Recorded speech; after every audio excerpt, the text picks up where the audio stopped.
On the broadcast tonight, as the Park administration lays plans for a successful remainder of its term, President Park again faces a tough political decision with some of her cabinet minister nominations.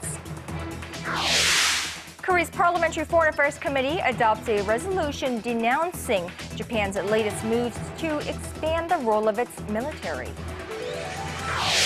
And a mounting crisis at one of Portugal's biggest banks and signs of a deepening economic slowdown in Europe send tremors through financial markets across the world. Early edition begins now. I see trees of green, red 늘 남편 먼저, I see them 늘 자식 먼저. for me and 레이디 퍼스트라는 말을 믿고 살아온 당신. 오늘만큼은 세상 누구보다 당신이 먼저입니다. 한 분 한 분 특별하게 모시겠습니다. Excellence in Flight, Korean Air.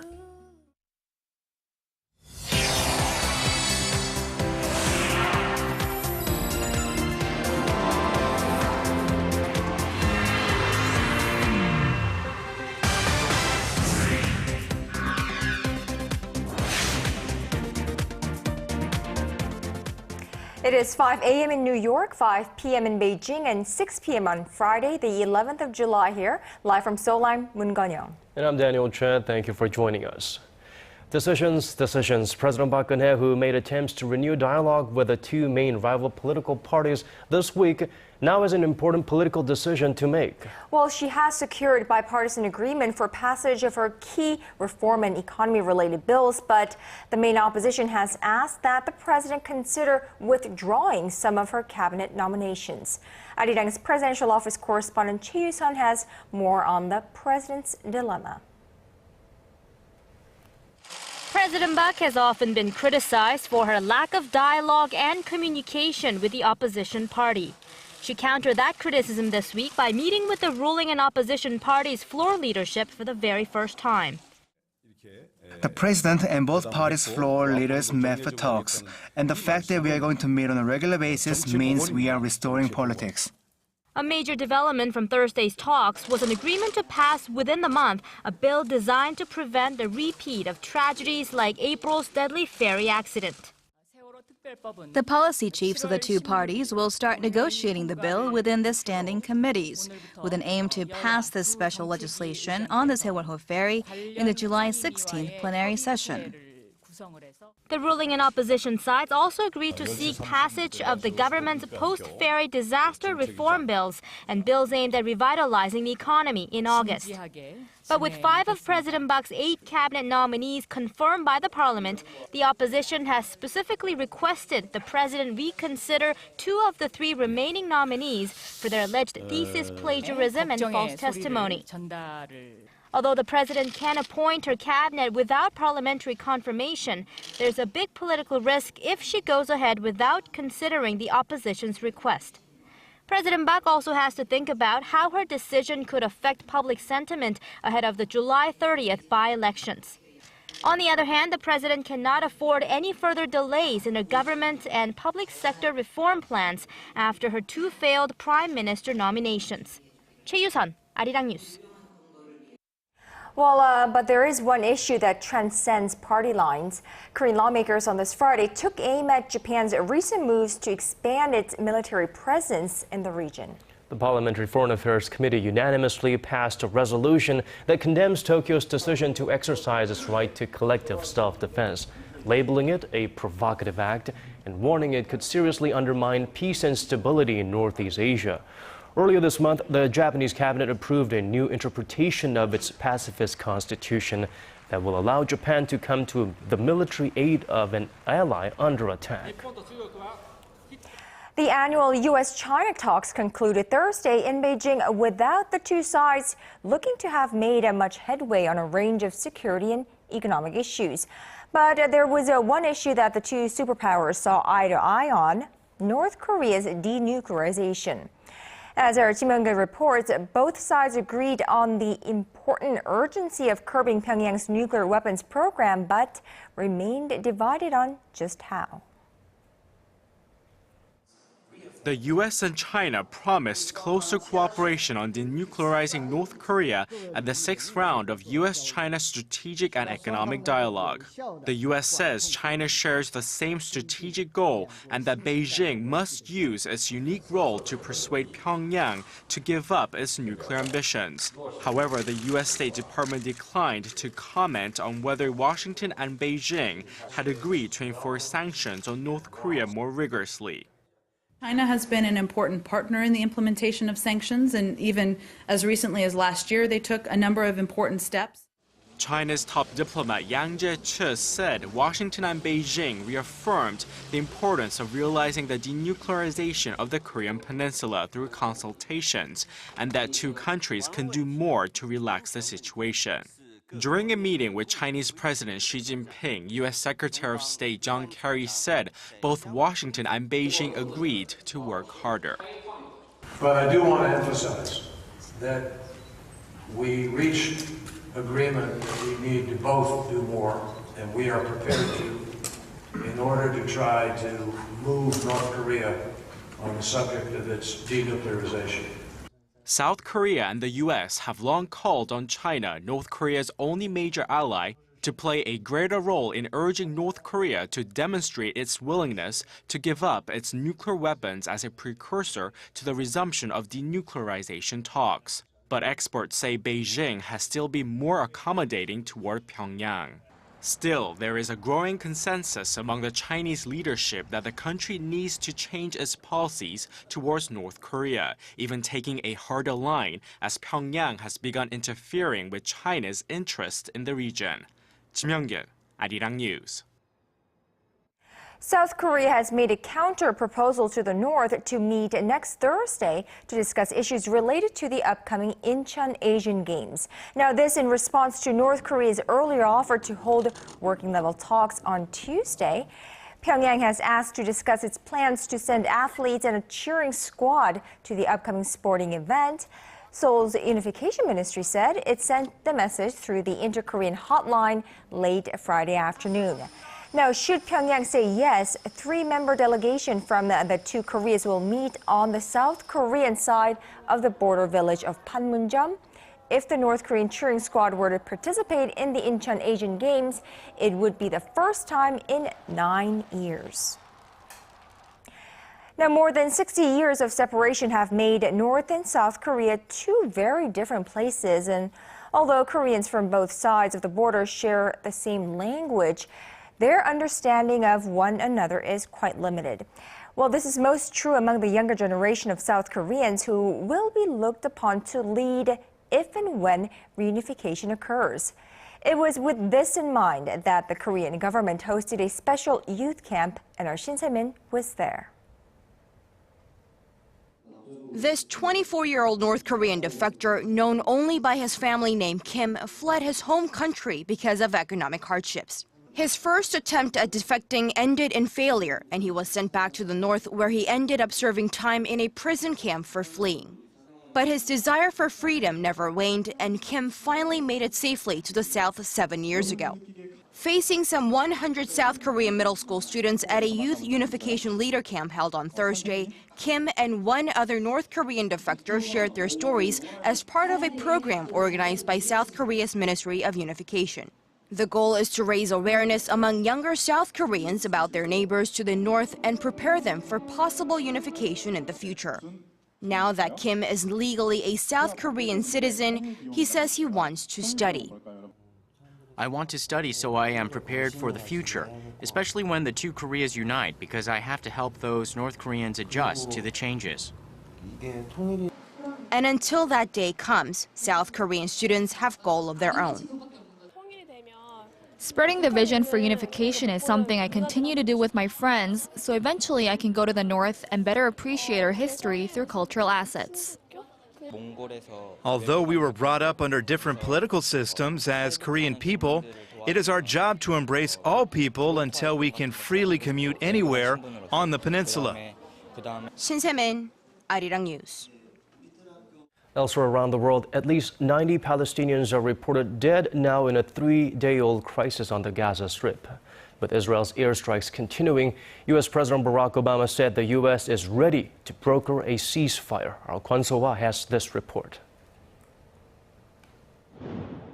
The U.S. says it's willing to broker a ceasefire between Israel and Hamas. The White House said U.S. President Barack Obama told Israeli Prime Minister Benjamin Netanyahu on the phone Thursday that he's ready to help end the escalating hostilities on the Gaza Strip. He also reiterated that Israel has the right to defend itself against Palestinians' rocket attacks.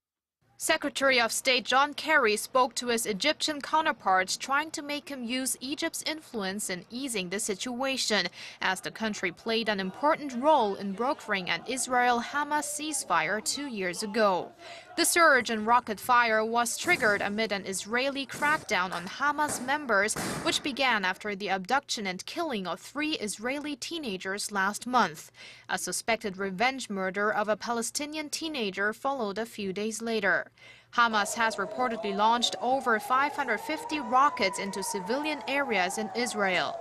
Israel responded with over 500 airstrikes, part of their Operation Protective Edge, launched earlier in the week.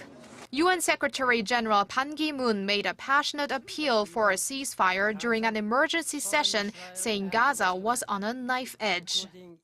Today, we face the risk of an all-out escalation in Israel and Gaza, with the threat of a ground offensive still palpable and preventable only if Hamas stops rocket firing. The UN chief called on the international community to work with Israeli and Palestinian leaders to stop the situation from escalating and said the region cannot afford another full-blown war. Kwon So-hwa, Arirang News.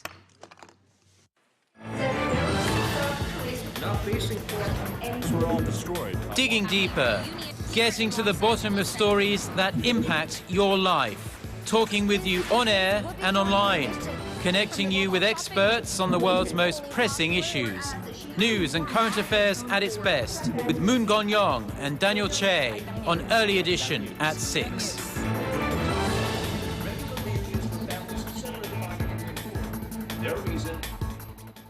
Well, Portugal's largest bank has run into some trouble. Reports of a missed debt payment sent shockwaves across the markets worldwide on Thursday and Friday, raising fears that the effect could end up adding unwanted weight to Europe's already sluggish economic recovery. Our Kim Ji-yeon reports. Stock markets in the United States and Europe tumbled on Thursday. Markets in Europe dropped across the board, while Wall Street recovered most of its nerve at the opening of trading, with the Dow, Nasdaq, and the S&P 500 losing around 0.5%. The tensions stem from the fall of Portugal's largest bank, the Banco Espírito Santo. The institution allegedly missed a debt payment this week and was held responsible for accounting irregularities. With the unstable pace of economic recovery in Europe, analysts say the shock in global stock markets shows that investors are worried about the overall financial health of the region. It's also raising fears that Portugal might face a crisis again, just about a month after emerging from a bailout. Portugal's regulator halted trading at the troubled bank after a share price dumped 17%. The Portuguese government insists that its biggest bank is solid and that the only trouble is at its parent company. Investors, however, remain skeptical. They say they've heard such reassurances before and that the scale of the problem remains unclear. Stock markets in Asia also slid on the news out of Portugal. The Nikkei dropped more than 30% to around 15,200. Right now, it looks more like a regional crisis than an international one, like in the case of Greece in 2011. The Portuguese government has some room to respond to resolve the situation. Still, it's likely to affect the Korean stock markets until early next week. The nation's benchmark Kospi fell more than 14 points to close out the week at 1,988. Kim Ji-yeon, Arirang News.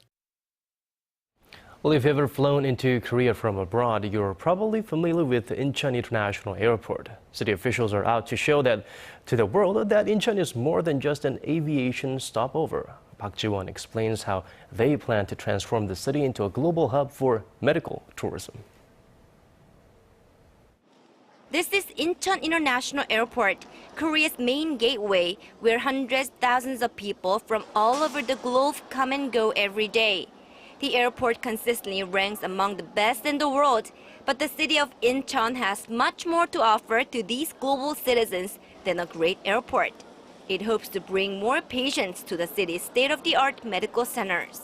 Just 30 minutes from the airport, dozens of hospitals and clinics have expanded their services to provide medical treatments for international patients.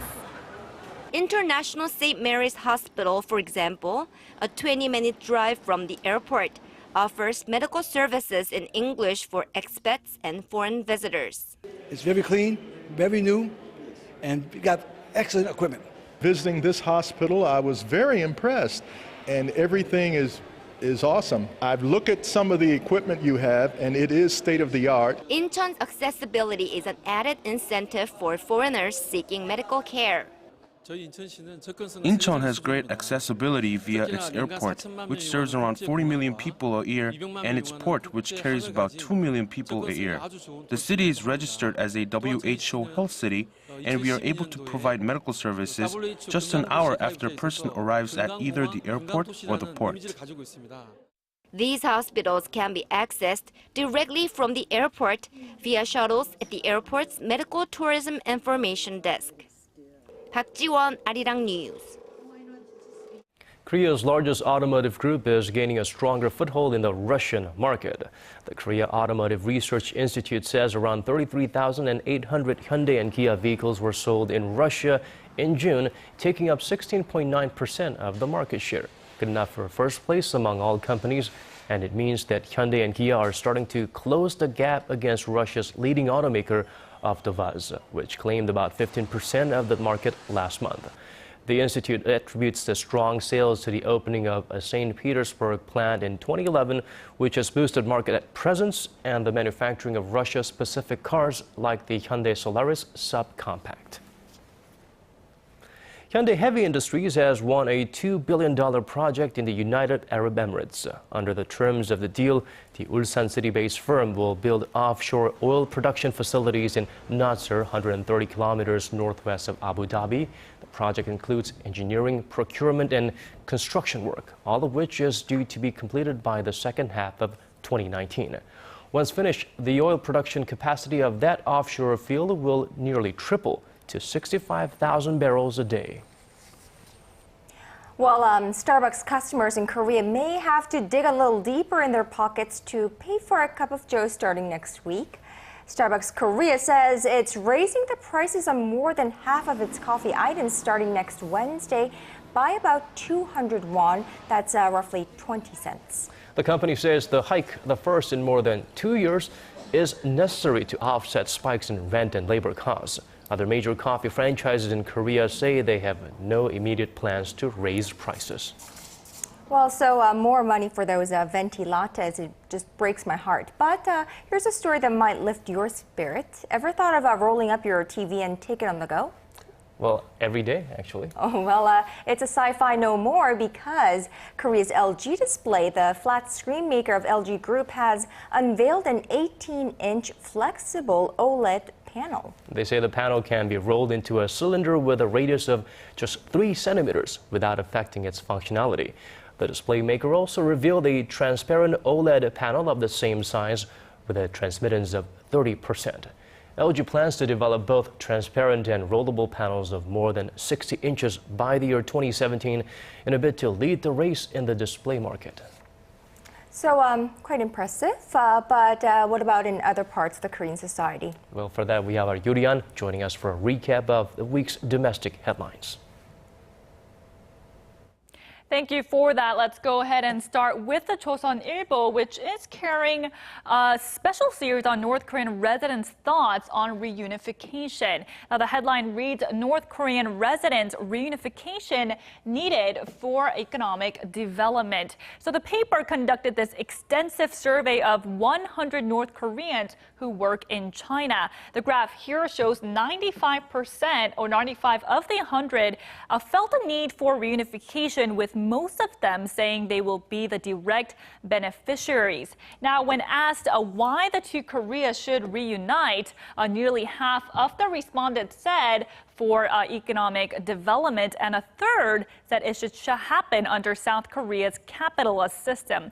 When asked when it's likely to happen, more than half answered within 5 to 10 years. Now, it also turns out they are very interested in South Korean pop culture. Now, the headline here reads, "From Haeju to Cheongjin, all watch South Korean TV, enjoy Kim Yeona TV commercials." Kim Yeona is, of course, Korea's star figure skater. Now, here you can see the map of North Korea and the cities of Haeju and Cheongjin, and on the opposite corners of the country, indicating that virtually most North Koreans across the country watch South Korean media. Now, the stats down here show that nearly half of those surveyed have watched South Korean TV, and about 80% say their view of South Korea turned more positive after watching the South Korean dramas and TV shows. To sum it up, most North Koreans, at least according to this survey, they feel friendly towards the South and hope for reunification in the near future. Now, moving on over to 중앙일보, the headline here reads, "Time for revolution, all eyes on Lee Jae-yong, Tim Cook." Now, you see the two men down here and also their company's stock price fluctuations this month. As you may remember, Samsung laid out a worse than expected second quarter report card earlier this week. And in contrast, you see Apple's rising stock prices. Now, the paper says that the two successors, well, Lee, who is more like a successor in waiting, are building up their company's competitive edge to battle in the post-smartphone era. Lee is attempting to remake Samsung by concentrating on devices for mobile healthcare that can be used for to diagnose diseases, while the paper says that Apple CEO Tim Cook is getting friendlier with the company's competitors by working with Microsoft and ending its patent battle with Google. Now, finally, we take a look at how algae could be used to fly jets. The headline here reads, "Korea's FA-50 fighter jet flies with fuel made out of algae." Now, here you see researchers from the Korea Advanced Institute of Science and Technology in a lab with bottles of algae, which they say they'll begin experimenting with starting next year in an attempt to turn them into biofuel for aircraft. The paper says that would make Korea the second country in the world after the United States to experiment with algae fuel. Now, algae is gaining a great deal of attention as a potential source of biofuel as it grows extremely fast, is rich in oil, and is environmentally friendly as it absorbs carbon dioxide. But Korea is still in the experimental stage, and the professor here from KAI says the technology could be commercialized within 10 years. Now, that does it for this week's look at some of the top stories from the local papers.